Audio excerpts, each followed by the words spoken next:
Quand nous parlons aujourd'hui de touristes et de tourisme, nous ne prenons pas nécessairement conscience du moment où ce phénomène s'est mis en place, s'est installé dans les mœurs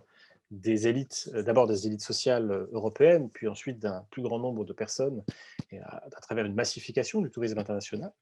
Et en réalité, ce très bref excursus est une manière pour moi de contextualiser la naissance du tourisme en renvoyant à l'origine à la fois de cette pratique et de ce terme, qu'est-ce qu'on appelle le grand tour.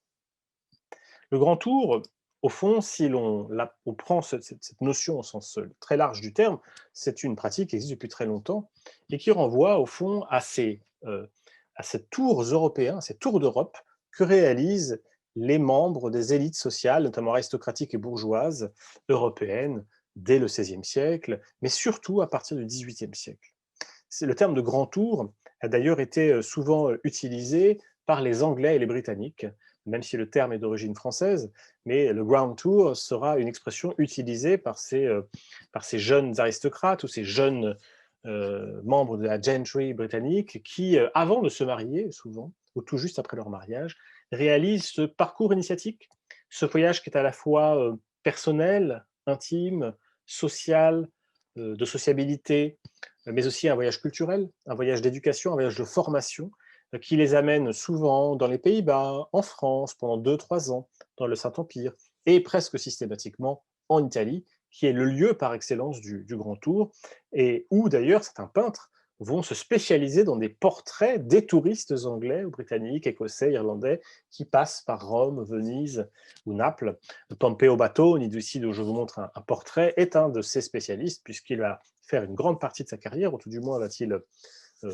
tirer une grande partie de ses revenus de ces portraits qu'il vend très cher de ces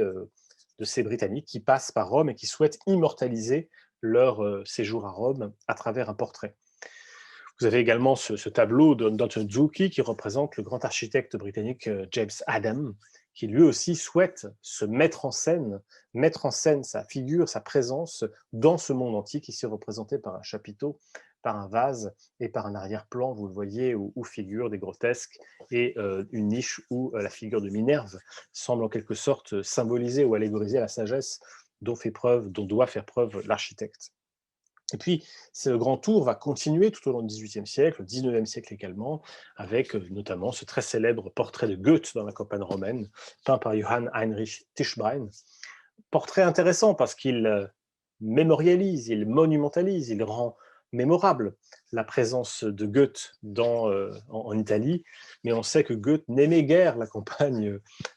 romaine, s'intéressant davantage aux œuvres des artistes et à la fréquentation des artistes et des poètes, mais d'une certaine façon, ce portrait répond à son objectif principal, qui est de créer une sorte d'incorporation, d'identification du corps du grand auteur allemand avec ces ruines et ces fragments de la culture antique que l'on voit au premier et au deuxième plan. On a presque le sentiment que le corps de Goethe fait corps, pour ainsi dire, avec ce paysage et cette campagne romaine, comme si lui-même entrait dans l'histoire, devenant lui-même une sorte de relief antique qu'il faut conserver et qu'il faut célébrer.